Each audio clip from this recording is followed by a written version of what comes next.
ಇದು by election ಕುರುಕ್ಷೇತ್ರದ Akhara. Nomination file ಆಗಿದ್ದಾಯಿತು, ವಾಪಸ್ ತಗೊಳ್ಳೋಕೆ ನಾಳೆ ಕಡೆ ದಿನ. ಈ ನಡುವೆ ಕನಕನ ಕಿಡಿ ಜೋರಾಗಿ ಹೊತ್ಕೊಂಡಿದೆ. ಕಾನೂನು ಸಚಿವ ಮಾಧುಸ್ವಾಮಿ ಹಚ್ಚಿದಂತಹ ಈ ಕನಕನ ಕಿಡಿ ರಾಜ್ಯಾದ್ಯಂತ ಹರಡ್ತಾ ಇದೆ. ಖುದ್ದು ಮುಖ್ಯಮಂತ್ರಿಗಳು ಹೇಳಿದ್ರು ಕೂಡ ಮಾಧುಸ್ವಾಮಿ ಮಾತ್ರ ಕುರುಬ ಸಮುದಾಯದ ಕ್ಷಮೆ ಕೇಳಿಲ್ಲ. ಸಿಎಂ ಮಾತ್ರ ಕ್ಷಮೆ ಕೇಳಿದ್ರು. ಕುರುಬ ಸಮುದಾಯದ ಆಕ್ರೋಶ ಹೆಚ್ಚಾಗಿದೆ. ಮಾಧುಸ್ವಾಮಿ ರಾಜೀನಾಮೆ ಕೊಡಬೇಕು ಅನ್ನೋ ಕೂಗು ಕೂಡ ಹೆಚ್ಚಾಗ್ತಾ ಇದೆ. ಬೈ ಎಲೆಕ್ಷನ್ ಮೇಲೆ ಎಫೆಕ್ಟ್ ಆಗುತ್ತಾ ಅಂತ ಸಿಎಂ BSYಗೆ ಇನ್ನೊಂದು ಕಡೆ ಟೆನ್ಷನ್. ನಾಳೆ ಹುಳಿಯಾರ್ ಬಂದ್ಗೂ ಕೂಡ ಕರೆ ಕೊಡಲಾಗಿದೆ. ಕ್ಷಮೆ ಕೇಳೋ ಪ್ರಶ್ನೆನೂ ಉದ್ಭವ ಆಗಿಲ್ಲ. ನಾನು ಕ್ಷಮೆ ಕೇಳಕ್ಕೆ ಇಷ್ಟಪಡ್ತೇನೆ. ನಾನು ಕೂಡ ಅವ್ರ ಜೊತೆ ಸೇರ್ಕೊಂಡು ವಿಷಾದ ವ್ಯಕ್ತಪಡಿಸ್ತೇನೆ. ಕಾನೂನು ಸಚಿವ ಮಾಧುಸ್ವಾಮಿ ಹಚ್ಚಿರೋ ಕನಕನ ಕಿಡಿ ದೊಡ್ಡ ಕದನಕ್ಕೆ ಕಾರಣವಾಗಿದೆ. ಇಡೀ ರಾಜ್ಯಾದ್ಯಂತ ಕನಕನ ಕಿಚ್ಚು ಹರಡುತ್ತಿದೆ. ಮಾಧುಸ್ವಾಮಿ ಹಠ ಬಿಡದ ಕಾರಣ ಕುರುಬ ಸಮುದಾಯದ ಅನರ್ಹ ಶಾಸಕರಾದ MTB ನಾಗರಾಜ್ ಹಾಗೂ H. ವಿಶ್ವನಾಥ್ಗೆ ಪುಕ್ಕ ಶುರುವಾಗಿದೆ. H. ವಿಶ್ವನಾಥ್ ನಿನ್ನೆಯೇ ಸಿಎಂ ಮನೆಗೆ ದೌಡಾಯಿಸಿದ್ರು. ಮಾಧುಸ್ವಾಮಿಯಿಂದ ಕ್ಷಮೆ ಕೇಳಿಸ್ಬಿಡಿ, ಇಲ್ಲದಿದ್ರೆ ಕುರುಬ ಮತಗಳು ಕೈತಪ್ಪುತ್ತವೆ ಅಂತ ಕೇಳಿಕೊಂಡ್ರು. ಕುರುಬ ಸಮುದಾಯದ ಅನರ್ಹರಿಗೆ ಟೆನ್ಷನ್ ಹೆಚ್ಚಾದ್ರೆ ಇತ್ತ ಯಾವುದೇ ಕಾರಣಕ್ಕೂ ಕ್ಷಮೆ ಕೇಳಲ್ಲ, ವಿಷಾದಿಸುತ್ತೇನೆ ಅಷ್ಟೇ ಎಂದು ಮೊಂಡಾಟ ಮಾಡುತ್ತಿದ್ದಾರೆ ಮಾಧುಸ್ವಾಮಿ. ಕುರುಬ ಸಮುದಾಯದ ಪ್ರತಿಭಟನೆ ಹಾಗೂ ಬೈ ಎಲೆಕ್ಷನ್ ಫಲಿತಾಂಶದ ಮೇಲಾಗುವ ಅನಾಹುತಾರಿತ ಸಿಎಂ ಯಡಿಯೂರಪ್ಪ ಮಾಧುಸ್ವಾಮಿ ಪರ ತಾವೇ ಕ್ಷಮೆ ಕೇಳಿದರು. ಹುಳಿಯಾರು ವೃತ್ತಕ್ಕೆ ಕನಕದಾಸರ ಹೆಸರಿಡೋಣ ಎಂದಿದ್ದಾರೆ. ಆದರೆ ಕುರುಬ ಸಮುದಾಯದ ಮುಖಂಡ ಸಚಿವ ಈಶ್ವರಪ್ಪ ಮಾತ್ರ ಮಾಧುಸ್ವಾಮಿ ಹೇಳಿಕೆಯನ್ನು ಸಮರ್ಥಿಸಿಕೊಂಡಿದ್ದಾರೆ. ಅಲ್ಲದೆ ಮಾಧ್ಯಮಗಳ ವಿರುದ್ಧವೇ ಕಿಡಿಕಾರಿದ್ದಾರೆ. ಸರ್, ನಮ್ಮ ನಾಯಕರಾದ ಸನ್ಮಾನ್ಯ ಯಡಿಯೂರಪ್ಪನವರು ಕ್ಷಮೆ ಕೇಳುವಂತ ಪರಿಸ್ಥಿತಿ ನಿರ್ಮಾಣ ಆಗಿದ್ರೆ ನಾನು ಕೂಡ ಅವ್ರ ಜೊತೆ ಸೇರ್ಕೊಂಡು ವಿಷಾದ ವ್ಯಕ್ತಪಡಿಸ್ತೇನೆ. ಮಾಧುಸ್ವಾಮಿ ಅವರು ವಿಷಾದವನ್ನು ವ್ಯಕ್ತಪಡಿಸಿದ್ದಾರೆ. ತಪ್ಪು ಗ್ರಹಿಕೆ ಆಗಿದ್ರೆ ನಾನು ಸಹ ಮಾಧುಸ್ವಾಮಿಯವರ ಪರವಾಗಿ ಆ ಸಮಾಜದ ಬಂಧುಗಳಿಗೆ ನಾನು ಕ್ಷಮೆ ಕೇಳೋಕೆ ಇಷ್ಟಪಡ್ತೇನೆ. ಮಾಧುಸ್ವಾಮಿಯವರು ಆ ವೃತ್ತಕ್ಕೆ ಕನಕ ವೃತ್ತ ಅಂತ ಹೇಳಕ್ಕೆ ಒಪ್ಪಿಗೆಯನ್ನು ಕೊಟ್ಟಿದ್ದಾರೆ. ಅದೇನು ಅಭ್ಯಂತರ ಇಲ್ಲ ಅಂತ ಹೇಳಿದ್ದಾರೆ. ನೇರವಾಗಿ ಅವರು ಹೇಳಿದ್ದಾರೆ ಮಾಧುಸ್ವಾಮಿ ಅವರು, ನಾನು ಈ ಘಟನೆ ಬಗ್ಗೆ ಸಂಪೂರ್ಣ ವಿಷಾದ ವ್ಯಕ್ತಪಡಿಸ್ತೇನೆ. ಇದಕ್ಕಿಂತ ಇನ್ನೇನು ಹೇಳಬೇಕು? ಇಡೀ ರಾಜ್ಯದಲ್ಲಿ ನೀವು ಮಾಡಿರೋಂಥ ವಿಚಾರಕ್ಕೆ ಸಾಕಷ್ಟು ಗೊಂದಲ ಆಯಿತು, ನೀವು ಮಾಡಿದ ವಿಚಾರಕ್ಕೆ. ಆದರೂ ಅದನ್ನೇ ಮತ್ತೆ ನೀವು ಮುಂದುವರಿಸ್ಕೊಂಡು ಹೋಗಿ. ಕ್ಷಮೆ ಕೇಳಲ್ಲ, ವಿಷಾದಿಸುತ್ತೇನೆ ಅಂತ ಮಾಧುಸ್ವಾಮಿ ಹೇಳಿದ್ದೆ ತಡ ರಾಜ್ಯಾದ್ಯಂತ ಕುರುಬ ಸಮುದಾಯ ರೊಚ್ಚಿಗೆದ್ದಿದೆ. ನಿನ್ನೆ ತುಮಕೂರಿಗಷ್ಟೇ ಸೀಮಿತವಾಗಿದ್ದ ಕುರುಬರ ಪ್ರತಿಭಟನೆಯ ಕಿಚ್ಚು ಇಂದು ದಾವಣಗೆರೆ, ಚಿತ್ರದುರ್ಗ, ರಾಯಚೂರು, ಹುಬ್ಬಳ್ಳಿ, ಗದಗ, ಮೈಸೂರು ಸೇರಿದಂತೆ ಬಹುತೇಕ ಜಿಲ್ಲೆಗಳಿಗೂ ಹಬ್ಬಿದೆ.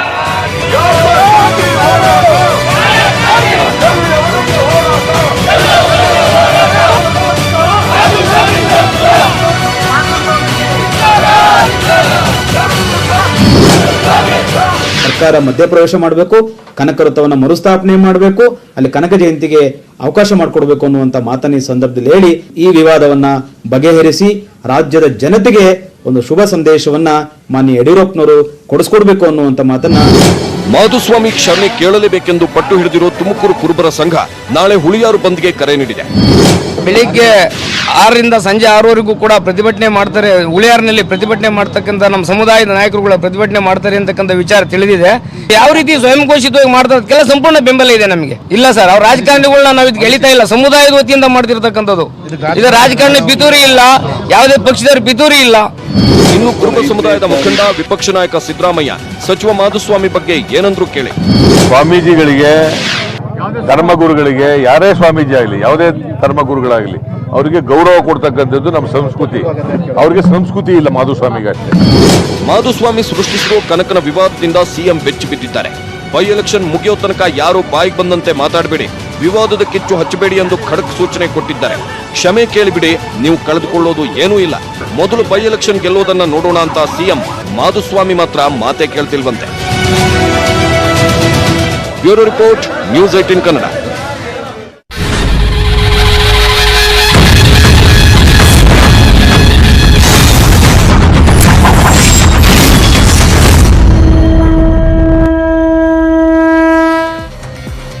ಈ ಬೈ ಎಲೆಕ್ಷನ್ನ ಗೆದ್ದು ಸರ್ಕಾರ ಉಳಿಸ್ಕೊಳ್ಳೋಕೆ ಮುಖ್ಯಮಂತ್ರಿಗಳು ಮಾಡ್ತಿರುವಂಥ ಸರ್ಕಸ್ ಇದೆಯಲ್ಲ, ಅದು ಅಷ್ಟಿಷ್ಟ ಅಲ್ಲ. ಇವತ್ತು ಬಿಜೆಪಿ ಮಹತ್ವದ ಸಭೆ ಕೂಡ ನಡೀತು. ಕ್ಷೇತ್ರಗಳ ಹೊಣೆ ಹೊತ್ತ ಸಚಿವರೇ ಅಭ್ಯರ್ಥಿಗಳನ್ನು ಗೆಲ್ಲಿಸಬೇಕು ಅಂತ ಒಂದು ಟಾಸ್ಕ್ ಕೂಡ ಕೊಟ್ಟಿದ್ದಾರಂತೆ. DCM ಸವದಿಗೂ ಯಡಿಯೂರಪ್ಪ ಬಿಗ್ ಶಾಕ್ ಕೂಡ ಕೊಟ್ಟಿದ್ದಾರೆ ಅನ್ನೋ ಮಾತುಗಳಿದೆ. ಹಾಗಾದರೆ ಮೀಟಿಂಗ್ನಲ್ಲಿ ಏನಾಯಿತು, ನಡೆದಿರುವಂಥ ಬೆಳವಣಿಗೆ ಏನು, ಇಲ್ಲಿದೆ ನೋಡಿ ಸ್ಟೋರಿ.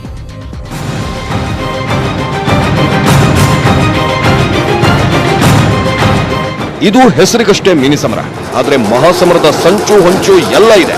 ಅನರ್ಹರನ್ನ ಗೆಲ್ಲಿಸೋಕೆ ಟೊಂಕ ಕಟ್ಟಿ ನಿಂತಿರೋ ಸಿಎಂ ಇಂದು ಕೂಡ ತಮ್ಮ ಧವಳಗಿರಿಯ ನಿವಾಸದಲ್ಲೇ ಮಾಸ್ಟರ್ ಪ್ಲಾನ್ ಮಾಡಿದ್ದಾರೆ. ರೆಬೆಲ್ಸ್ಗಳನ್ನು ಸಮಾಧಾನ ಮಾಡಿ ಹೇಗೆ ಪ್ರಚಾರದ ಕಣಕ್ಕೆ ಕರ್ಕೊಂಡು ಬರೋದು ಎಂದು ಮುಖಂಡರ ಜೊತೆ ರಣತಂತ್ರ ರೂಪಿಸುತ್ತಿದ್ದಾರೆ. ಎದುರಾಳಿಗಳ ವೀಕ್ನೆಸ್ ತಿಳಿದುಕೊಂಡು ಕೆಡ್ಡಾಕೆ ಕೆಡವಲು ಚಿಂತನ ಮಂಥನ ಮಾಡುತ್ತಿದ್ದಾರೆ. ರಾಜ್ಯಾಧ್ಯಕ್ಷ ಕಟೀಲ್ ಹಾಗೂ ಸಿಎಂ ನೇತೃತ್ವದಲ್ಲಿ ನಡೆದ ಸಭೆಯಲ್ಲಿ ಸಚಿವರಿಗೆ ಬಿಗ್ ಟಾಸ್ಕ್ ನೀಡಲಾಗಿದೆ. ನೀವು ಉಸ್ತುವಾರಿ ಹೊತ್ತ ಕ್ಷೇತ್ರಗಳ ಹೊಣೆ ನಿಮ್ಮದೇ. ಅನರ್ಹರನ್ನ ಗೆಲ್ಲಿಸದೆ ಹೋದ್ರೆ ನಿಮ್ಮ ಸಚಿವರಿಗೆ ಆಪತ್ತಿದೆ. ಹುಷಾರ್, ಎಚ್ಚರಿಕೆಯಿಂದ ಕೆಲಸ ಮಾಡಿ. ಸ್ಥಳೀಯ ಮುಖಂಡರ ಜೊತೆ ಒಗ್ಗಟ್ಟಾಗಿ ಕೆಲಸ ಮಾಡಿ ಗೆಲ್ಲಿಸಬೇಕೆಂದು ಖಡಕ್ ಸೂಚನೆ ಕೊಟ್ಟಿದ್ದಾರಂತೆ. ನಾನು 5-6 ಬಾರಿ ರಾಜ್ಯ ಸುತ್ತಿದ್ದೇನೆ. ನನಗೆ ಗ್ರೌಂಡ್ ರಿಪೋರ್ಟ್ ಚೆನ್ನಾಗಿ ಗೊತ್ತಿದೆ. ಗೆಲ್ಲುವ ಅಭ್ಯರ್ಥಿಗಳು ಸೋತ್ರೆ ಹುಷಾರ್ ಎಂದಿದ್ದಾರಂತೆ. ಇದ್ರ ಜೊತೆಗೆ ಸವದಿಗೂ ಸಿಎಂ ಬಿಗ್ ಶಾಕ್ ಕೊಟ್ಟಿದ್ದಾರೆ ಎನ್ನಲಾಗಿದೆ. ಅಥಣಿಯ ಜೆಡಿಎಸ್ ಅಭ್ಯರ್ಥಿ ಗುರುದಾಸ್ಯಾಳ ನಿಮ್ಮ ಶಿಷ್ಯ. ಆತನಿಂದ ನಾಮಪತ್ರ ವಾಪಸ್ ತೆಗೆಸಬೇಕು ಎಂಬ ಜವಾಬ್ದಾರಿ ನೀಡಿದ್ದಾರಂತೆ. ಯಾವುದೇ ಗೊಂದಲಗಳ ಇಲ್ಲದೆ ಯಶಸ್ವಿ ಆದಂತ ಚುನಾವಣೆ ನಡೆಯುತ್ತೆ. ಭಾರತೀಯ ಜನತಾ ಪಕ್ಷ 15 ಕ್ಷೇತ್ರಗಳಲ್ಲಿ ಗೆಲ್ಲತ್ತೆ ಅನ್ನುವಂತ ವರದಿಗಳು ನಮ್ಮ ಉಸ್ತುವಾರಿಗಳು ಕೊಟ್ಟಿದ್ದಾರೆ. ಹೊಸಕೋಟೆ ಅಭ್ಯರ್ಥಿಗೂ ಕೂಡ ನಾಳೆ 3 ಗಂಟೆಗೆ ವಿಡ್ರಾ ಆಗಬೇಕು ಅನ್ನುವಂಥದ್ದನ್ನ ತಿಳಿಸಿದೆ. ಅಕಸ್ಮಾತ್ ಅವ್ರು ಮಾಡಿಲ್ಲ ಅಂದ್ರೆ ಮುಖಂಡರ ಜೊತೆಗೆ ಸಮಾಲೋಚನೆ ಮಾಡಿ ಕ್ರಮವನ್ನು ಜರುಗಿಸ್ತಾರೆ. ಬಿಜೆಪಿಯಲ್ಲಿ ಕೆಲವೆಡೆ ರೆಬೆಲ್ಸ್ಗಳ ಆಟ ಮುಂದುವರೆದಿದೆ. ವಿಜಯನಗರದಲ್ಲಿ ಆನಂದ್ ಸಿಂಗ್ ವಿರುದ್ಧ ಇನ್ನೂ ಮುಸುಮುಸು ಅಂತಿದ್ದಾರೆ ಗವಿಯಪ್ಪ. ನಿಗಮ ಮಂಡಳಿ ಅಧ್ಯಕ್ಷ ಸ್ಥಾನ ನೀಡಿದ್ರೂ ಪ್ರಚಾರದ ಅಖಾಡಕ್ಕೂ ಧುಮುಕಿಲ್ಲ. ವಿಜಯನಗರ ಬೇಡ, ಬೇರೆ ಕಡೆ ಪ್ರಚಾರ ಮಾಡ್ತೀನಿ ಎಂದಿದ್ದಾರೆ. ಇದು ಸಿಎಂಗೆ ಸಿಕ್ಕಾಪಟ್ಟೆ ಟೆನ್ಷನ್ ಆಗಿದೆ.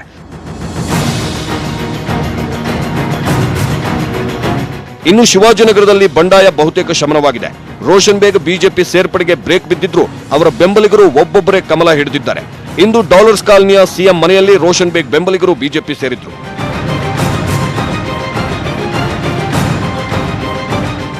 ಮಹಾಲಕ್ಷ್ಮಿ ಲೇಔಟ್ನಲ್ಲಿ ಜೆಡಿಎಸ್ ಅಭ್ಯರ್ಥಿಯನ್ನೇ ಗೋಪಾಲಯ್ಯ ಆಪರೇಷನ್ ಮಾಡೋಕೆ ಮುಂದಾಗಿದ್ದಾರೆ ಎನ್ನಲಾಗಿದೆ. ಯಾಕಂದ್ರೆ ಜೆಡಿಎಸ್ ಅಭ್ಯರ್ಥಿ ಗಿರೀಶ್ ನಾಶಿ ಮನೆ ಮುಂದೆ ಹಾಕಿದ್ದ ಜೆಡಿಎಸ್ ಬಾವುಟಗಳನ್ನೆಲ್ಲ ತೆಗೆಯಲಾಗಿದೆ. ಕುಮಾರಸ್ವಾಮಿ ಹಾಗೂ ದೇವೇಗೌಡರ ಫ್ಲೆಕ್ಸ್ಗಳನ್ನು ತೆಗೆಯಲಾಗಿದೆ. ಬ್ಯಾನರ್ ಬ್ಯಾನ್ ಆಗಿರೋದ್ರಿಂದ ತೆಗೆಯಲಾಗಿದೆ ಅಂತಾನೂ ಹೇಳಲಾಗ್ತಿದೆ.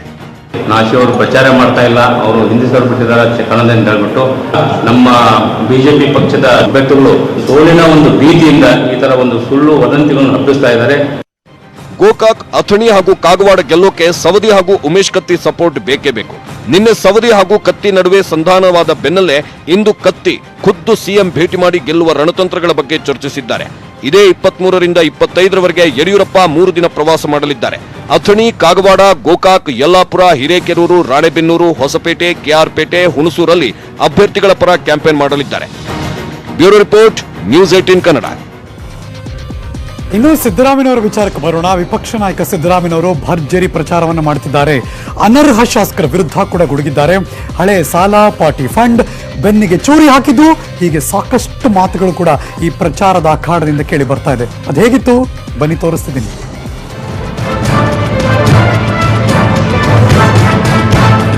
ಹಳೆ ಸಾಲ, ಪಾರ್ಟಿ ಫಂಡ್, ನೈತಿಕತೆ, ಅನೈತಿಕತೆ, ಬೆನ್ನಿಗೆ ಚೂರಿ ಹಾಕಿದ್ದು, ಹೊಸ ಜಿಲ್ಲೆ ರಚನೆ.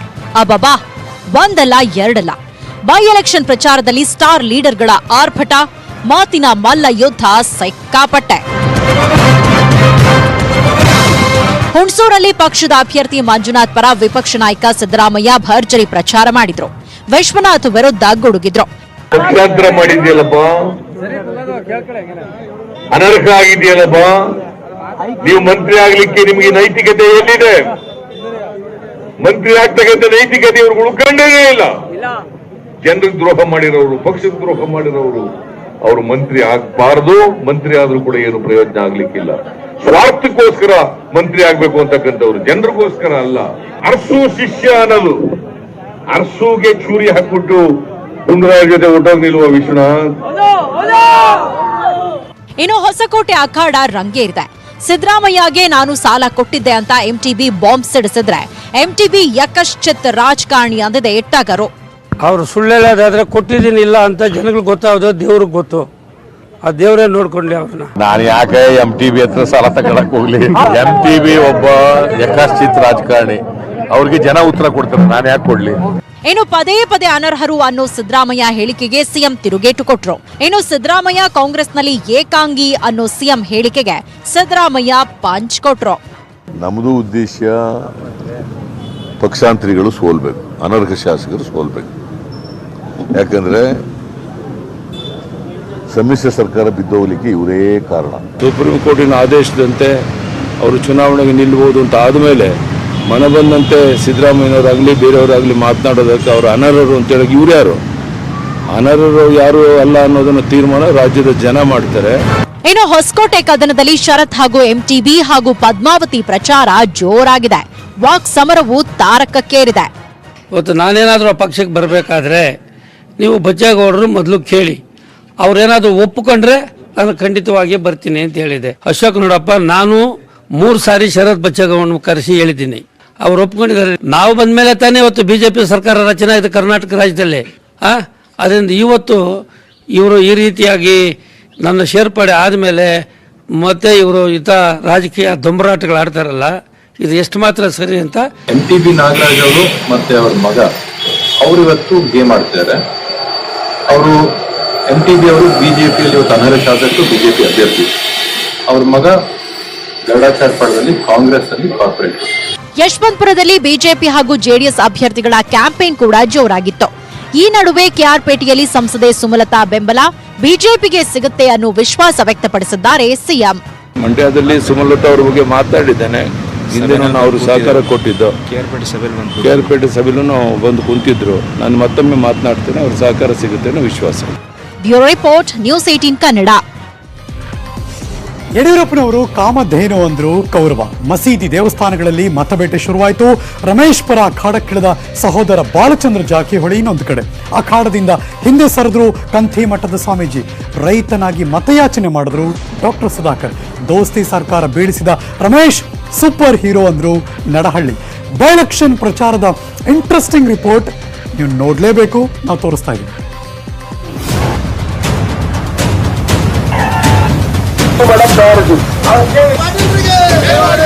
ಎಲೆಕ್ಷನ್ ಆದ್ಮೇಲೆ ಮಾತಿನ ಆರ್ಭಟ, ವಾದ ವಾಗ್ವಾದ, ಹೊಗಳಿಕೆ, ಏಟು ಎದಿರೇಟು, ಅಡ್ಜಸ್ಟ್ಮೆಂಟ್ ಎಲ್ಲ ಕಾಮನ್. ಗೋಕಾಕ್ನಲ್ಲಿ ಜಾರಕಿಹೊಳಿ ಸಹೋದರರ ಪ್ರಚಾರದ ಬಿಸಿಯೇರಿದೆ.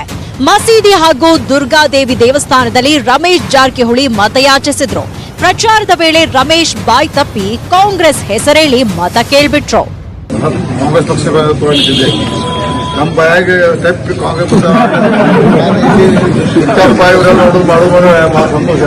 ಟ್ರೈನಿಂಗ್ ತಗೊಂಡು ರೆಡಿ, ಮಾನಸಿಕ ರೆಡಿ. ಇಷ್ಟು ದಿನ ದೂರವಿದ್ದ ಸಹೋದರ ಬಾಲಚಂದ್ರ ಜಾರಕಿಹೊಳಿ ಇದೀಗ ರಮೇಶ್ ಪರ ಅಖಾಡಕ್ಕೆ ಧುಮುಕಿದ್ದಾರೆ. ಯಡಿಯೂರಪ್ಪನವರು ಮುಖ್ಯಮಂತ್ರಿ ಮಾಡೋದಕ್ಕೆ ನಾವು 40 ವರ್ಷ ನಾವೇ ಹೋರಾಟ ಮಾಡ್ಕೊಂಡು ಬಂದಿದ್ದೀವಿ. ನಮ್ಗಿಂತ ಒಂದು ಗುಂಡಿ ತ್ಯಾಗ ಮಾಡಿದಂಥವ್ರು ಅದು ರಮೇಶ್ ಜಾರಕಿಹೊಳಿ ನಾವೆಲ್ಲ ಅಂದ್ರೆ ಇಲಿ ಬಿಡಕ್ಕೂ ಗಣಪತಿ ಕಟ್ಟಂತ ಕೆಲಸ ನಾವ್ ಯಾರು ಮಾಡಬಾರ್ದು. ತಾವ್ ಯಾವತ್ತೂ ಯಾಕಂದ್ರೆ ಒಂದು ಓಟ್ ತಪ್ಪಂಗ ಅಂದ್ರೆ ತಾವ್ ರಮೇಶ್ ಜಾರಕಿಹೊಳಿ ಓಟ್ ಹಾಕ ಓಟ್ ಯಡಿಯೂರಪ್ಪನವ್ರು ಹೋಗಿ ಬೀಳ್ತೈತಿ. ಯಡಿಯೂರಪ್ಪನವ್ರು ಯಾಕಂದ್ರೆ ಕಡೆ ಅವಕಾಶ ಇದ್ದಾವೆ, ಇದೊಂದು ಅವಕಾಶ ತಪ್ಪಿದ್ರೆ ಮತ್ತು ಮುಖ್ಯಮಂತ್ರಿ ಆಗುವಂತ ಅವಕಾಶ ಇದ್ದಿರಲ್ಲ. ಅದಕ್ಕೆ ಇದನ್ನೆಲ್ಲ ಗಮನದಲ್ಲಿ ಇಟ್ಕೊಂಡು ಆಶೀರ್ವಾದ ಮಾಡ್ಬೇಕು, ರಮೇಶ್ ಜಾರಕಿಹೊಳಿ ಆಶೀರ್ವಾದ ಮಾಡ್ಬೇಕು. ಅರಭಾವಿಯಲ್ಲಿ ಮಾತನಾಡಿದ ವಾಲ್ಮೀಕಿ ಶ್ರೀಗಳು ಜಾರಕಿಹೊಳಿ ಕುಟುಂಬದ ಯಾರೊಬ್ಬರಾದ್ರೂ ಸಿಎಂ ಆಗ್ಬೇಕು ಅಂದ್ರು. ಈ ರಾಜ್ಯದ ಅನೇಕ ಸಮುದಾಯಗಳು ಮುಖ್ಯಮಂತ್ರಿ ಸ್ಥಾನವನ್ನು ಅಲಂಕರಿಸಿದ್ದಾವೆ. ನಾಯಕ ಸಮುದಾಯ, ವಾಲ್ಮೀಕಿ ಸಮಾಜದಿಂದನೂ ಕೂಡ ಜಾರಕಿಹೊಳಿ ಕುಟುಂಬದಿಂದ ಒಬ್ಬರು ಮುಖ್ಯಮಂತ್ರಿ ಆಗಬೇಕನ್ನುವಂಥದ್ದು ನಮ್ಮ ಅಪೇಕ್ಷೆ. ಇನ್ನು ಹಿರೇಕೆರೂರಲ್ಲಿ ಬಿಸಿ ಪಾಟೀಲ್ ಹಾಗೂ ಬಣಕಾರ್ ಮತಯಾಚನೆ ಮಾಡಿದ್ರು. 25ಕ್ಕೂ ಅಧಿಕ ಹಳ್ಳಿಗಳಲ್ಲಿ ಮತಯಾಚಿಸಿದ್ರು. ಯಡಿಯೂರಪ್ಪ ಕಾಮಧೇನು ಅಂತ ಹೊಗಳಿದ್ದ ಕೌರವ ನಾವು ಗೆದ್ರೆ ಪಕ್ಕಾ ಮಿನಿಸ್ಟರ್ ಆಗ್ತೇವೆ ಅಂದ್ರು. 250 ಕೋಟಿ ರೂಪಾಯಿ ವೆಚ್ಚ ಹಣವನ್ನ ಮಂಜೂರು ಮಾಡ್ತಾರೆ ಒಬ್ಬ ಮುಖ್ಯಮಂತ್ರಿ ಅಂತ ಹೇಳಿದ್ರೆ ಅದು ಸಣ್ಣ ದೊಡ್ಡ. ಇಷ್ಟೊಂದು ಅನುದಾನ ಕೊಟ್ಟಾಗ ನಾವು ಅನ್ಕೊಂಡ್ವಿ ಇದು ಒಳ್ಳೆ ಹಾಲು ಕೊಡೋ ಆಕಳ ಇತ್ತು ನಮ್ಗೆ ಯಡಿಯೂರಪ್ಪನವರು. ಇತ್ತ ಹಿರೇಕೆರೂರಿನ ಜೆಡಿಎಸ್ ಅಭ್ಯರ್ಥಿ ಕಬ್ಬಿಣ ಕಂಥಿ ಮಠದ ಶಿವಲಿಂಗ ಶಿವಾಚಾರ್ಯ ಶ್ರೀ ಕಣದಿಂದ ಹಿಂದೆ ಸರಿಯೋಕೆ ನಿರ್ಧರಿಸಿದ್ದಾರೆ. ರಾಜಕೀಯ ಕ್ಷೇತ್ರ ಆತಂಕ ಧಕ್ಕೆ ತರುವಂತದ್ದೇನೋ ಇರ್ತದೆ ಅನ್ನುವಂತ ಸಲಹೆ ಸೂಚನೆಗಳನ್ನ ಮಾರ್ಗದರ್ಶನವನ್ನ ನೀಡಿದ್ರು. ಆ ಕಾರಣದಿಂದ ನಾವು ವಾಪಸ್ ತೆಗೆದುಕೊಳ್ಳುವಂತ ನಿರ್ಧಾರವನ್ನು ನಾವು ಮಾಡಿದ್ದೇವೆ. ಇನ್ನು ರಾಣಿಬೆನ್ನೂರು ಕ್ಷೇತ್ರದಲ್ಲಿ ಬಿಜೆಪಿ ಅಭ್ಯರ್ಥಿ ಅರುಣ್ ಕುಮಾರ್ ಪೂಜಾರ ಭರ್ಜರಿ ಮತಬೇಟೆ ನಡೆಸಿದ್ರು. ಕೆಆರ್ಪೇಟೆ ಕಣ ಕಾವೇರಿದೆ. ನಾಮಪತ್ರ ಸಲ್ಲಿಕೆ ದಿನ ಗಲಾಟೆಯಾದ ಕಾರಣ ಸಚಿವ ಮಾಧುಸ್ವಾಮಿ ಬದಲಿಗೆ ಅಶ್ವಥ್ ನಾರಾಯಣ್ಗೆ ಚುನಾವಣಾ ಉಸ್ತುವಾರಿ ನೀಡಿ ಬಿಜೆಪಿ ಆದೇಶಿಸಿದೆ. ಮತ್ತೆ ಗಲಾಟೆಯಾಗೋ ಭೀತಿಯಿಂದ ಜಿಲ್ಲಾಡಳಿತ ಪ್ಯಾರಾ ಮಿಲಿಟರಿ ಪಡೆ ನಿಯೋಜನೆಗೆ ಬೇಡಿಕೆ ಇಟ್ಟಿದೆ. ಈ ನಡುವೆ ಗಲಾಟೆಯಿಂದ ನನ್ನ ಮಗಳಿಗೂ ಭಯ ಆಗಿದೆ ಅಂತ ನಾರಾಯಣಗೌಡ ಹೇಳಿದ್ದಾರೆ. ನನ್ನ ಮಕ್ಕಳು ಕೇರ್ ಬೇಡಕ್ಕೆ ಬರಕ್ ರೆಡಿ ಇಲ್ಲ. ನನ್ನ ಎಳಿಮೆಯ ಕರ್ಕೊಂಡ್ ಬಂದಿದ್ದಾನೆ, ನನ್ನ ಮಗಳಿಗೆ ಕೇರ್ ಬೇಡಕ್ಕೆ ಬರಕ್ ರೆಡಿ ಇಲ್ಲ. ಈಗ ಹೆಣ್ಮಕ್ಳುಗಳು ಸರ್, ಗಂಡ್ ಮಕ್ಳಾದ್ರೆ ಯಾರು ಧೈರ್ಯ ಮಾಡ್ತಾರೆ? ಆ ಬ್ಯಾರಿಕೇಡ್ಸು ಇದು ಅದು ಏನಾರ ಬಿಟ್ಟಿದ್ರೆ ನಾವು ಒಂದ್ ಮೂಳೆನ ಉಳಿತಿರ್ಲಿಲ್ಲ ಸರ್. ಆ ರೀತಿ ಟ್ರೈನಿಂಗ್ ಮಾಡ್ಕೊಂಡು ಕರ್ಕೊಂಡ್ ಬಂದಿದ್ದಾರೆ. ಚಿಕ್ಕಬಳ್ಳಾಪುರದಲ್ಲಿ ಸುಧಾಕರ್ ರಾಗಿ ತೆನೆ ಕೊಯ್ದು ಮತಯಾಚಿಸಿದ್ರು. ಹುಣಸೂರಿನಲ್ಲಿ ಕಾಂಗ್ರೆಸ್ ಮಂಜುನಾಥ್ರಿಗೆ ಜೇನು ಕುರುಬರು ಚುನಾವಣಾ ಖರ್ಚಿಗೆ ಅಂತ 20,000 ಹಣ ನೀಡಿದ್ದು ವಿಶೇಷ. ಮತ್ತೆ ಕಾಂಗ್ರೆಸ್ ಅಧಿಕಾರಕ್ಕೆ ಬಂದ್ರೆ 10 ಕೆಜಿ ಅಕ್ಕಿ ಕೊಡ್ತೀನಿ ಎಂದಿದ್ದಾರೆ Siddaramaiah. Bureau report, news 18 Kannada. Welcome back. ಅಗ್ರ ರಾಷ್ಟ್ರೀಯ ವಾರ್ತೆಗೆ ಮತ್ತೆ ಸ್ವಾಗತ. 2 ದಿನಕ್ಕೆ ಮುಂಚೆ ಶಾಸಕ ತನ್ವೀರ್ ಸೇಠ್ ಮೇಲೆ ಒಂದು ಹಲ್ಲೆ ಆಗುತ್ತೆ. ಇದಕ್ಕೆ SDPI ಕಾರಣ ಅಂತ ಬಿಜೆಪಿ ಕೂಡ ಆರೋಪ ಮಾಡ್ತಿದೆ. ಅಷ್ಟೇ ಅಲ್ಲ, SDPI ಸಂಘಟನೆಯನ್ನೇ ಬ್ಯಾನ್ ಮಾಡ್ತೀವಿ ಅಂತಿದೆ. ಆದರೆ ನಾವು ಕಾರಣ ಅಲ್ಲ ಅಂತಿದ್ದಾರೆ SDPI.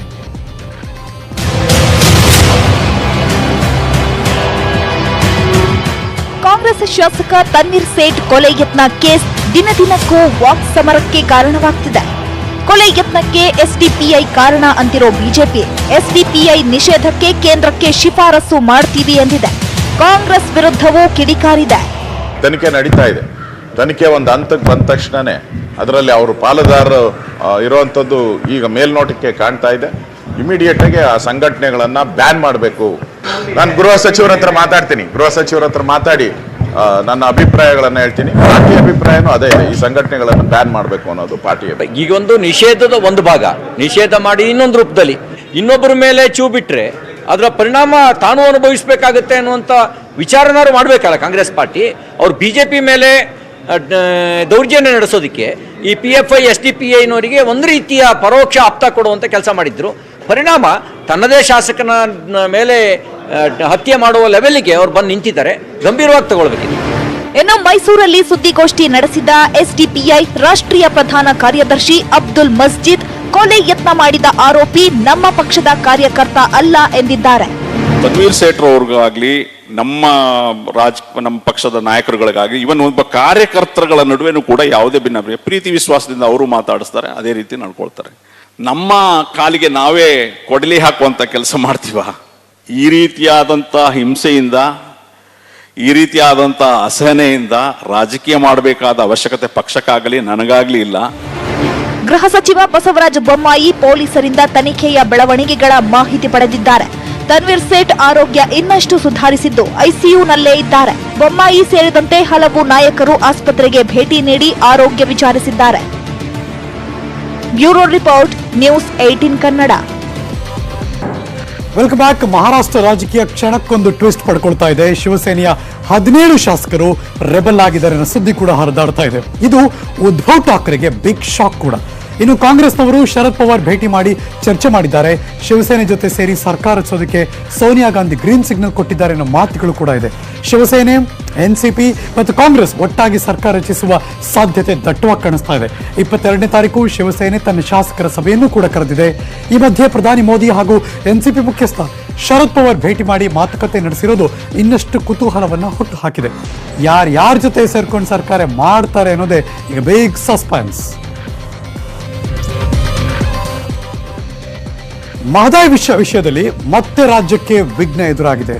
ಯೋಜನೆಯ ಅನುಮತಿ ಮರುಪರಿಶೀಲಿಸುವಂತೆ ಗೋವಾ CM ಪ್ರಮೋದ್ ಸಾವಂತ್ ಬರೆದಂಥ ಪತ್ರಕ್ಕೆ ಕೇಂದ್ರ ಸಚಿವ ಪ್ರಕಾಶ್ ಜಾವಡೇಕರ್ ಮರುಪತ್ರ ಬರೆದಿದ್ದಾರೆ. ಯೋಜನೆಗೆ ಒಪ್ಪಿಗೆ ನೀಡಬೇಕೋ ಬೇಡವೋ ಎಂಬುದನ್ನು ನಿರ್ಧರಿಸೋದಕ್ಕೆ ಸಮಿತಿ ರಚಿಸಲಾಗುವುದು ಅಂತ ಹೇಳಿಕೆ ಕೊಟ್ಟಿದ್ದಾರೆ. ಕುಡಿಯುವ ನೀರಿನ ವಿಚಾರದಲ್ಲಿ ಅನ್ಯಾಯ ಆಗಲ್ಲ ಅಂದಿದ್ದಾರೆ. ಇನ್ನು ಮೋದಿ ನೇತೃತ್ವದಲ್ಲಿ ಒಳ್ಳೆಯದಾಗಲಿದೆ ಅಂತ ಸಂಸದೆ ಶೋಭಾ ಕರಂದ್ಲಾಜೆ ಕೂಡ ಹೇಳಿಕೆ ಕೊಟ್ಟರು. ಮಾಜಿ CM ಸಿದ್ದರಾಮಯ್ಯನವರು ಕೇಂದ್ರ ಸರ್ಕಾರ ವಿರುದ್ಧ ಕಿಡಿಕಾರಿದ್ದಾರೆ. ಕಳಸಾ ಬಂಡೂರಿ ಯೋಜನೆಯಲ್ಲಿ ಕೂಡ ಕರ್ನಾಟಕಕ್ಕೆ ಕುಡಿಯುವ ನೀರಿಗೆ ಕೇಳಿದಂತ ನೀರನ್ನ ನಾವು ಮತ್ತೆ ಪಡಿತೀವಿ, ಇನ್ನೂ ಹೆಚ್ಚು ನೀರನ್ನು ಪಡಿತೀವಿ. ಕೇಂದ್ರ ಸರ್ಕಾರ ಮತ್ತು ಗೋವಾ ಸರ್ಕಾರ ಕನ್ನಡಿಗರ ಕುಡಿಯುವ ನೀರಿನ ಒಂದು ಆಗ್ರಹವನ್ನ, ಕುಡಿಯುವ ನೀರಿನ ಹಾಹಾಕಾರವನ್ನ ಅರ್ಥ ಮಾಡಿಕೊಳ್ಳುತ್ತೆ. ಮತ್ತು ಕೇಂದ್ರ ಸರ್ಕಾರ ಯಾವತ್ತೂ ಕೂಡ ಕರ್ನಾಟಕದ ಪರ ಇಲ್ಲ. ಈ ನರೇಂದ್ರ ಮೋದಿ ಅವರು ಬಂದ ಮೇಲೆ ನಾನು ನಿಯೋಗ ಕರ್ಕೊಂಡು ಹೋಗಿದ್ದೆ. ಇಂಥ ಇಂಟರ್ಸ್ಟೇಟ್ ಡಿಸ್ಪ್ಯೂಟ್ ಬಂದಾಗ, ವಾಟರ್ ಡಿಸ್ಪ್ಯೂಟ್ ಬಂದಾಗ ಮಧ್ಯಸ್ಥಿಕೆ ವಹಿಸಿದ್ದಾರೆ. ನೀವು ವಹಿಸ್ರಿ ಅಂತಂದಾಗ ಯಾವ ಕಾರಣಕ್ಕೂ ಒಪ್ಪದೆ ಹೋದ್ರು ಇವರು. ಮಹಾರಾಷ್ಟ್ರದಲ್ಲಿ BJP ಸರ್ಕಾರ, ಗೋವಾದಲ್ಲಿ BJP ಸರ್ಕಾರ. ನಾನು ಸಲಹೆ ಕೊಡ್ತಾ ಇದ್ದೀನಿ, ಒಪ್ಕೋಬೇಕಲ್ವಾ?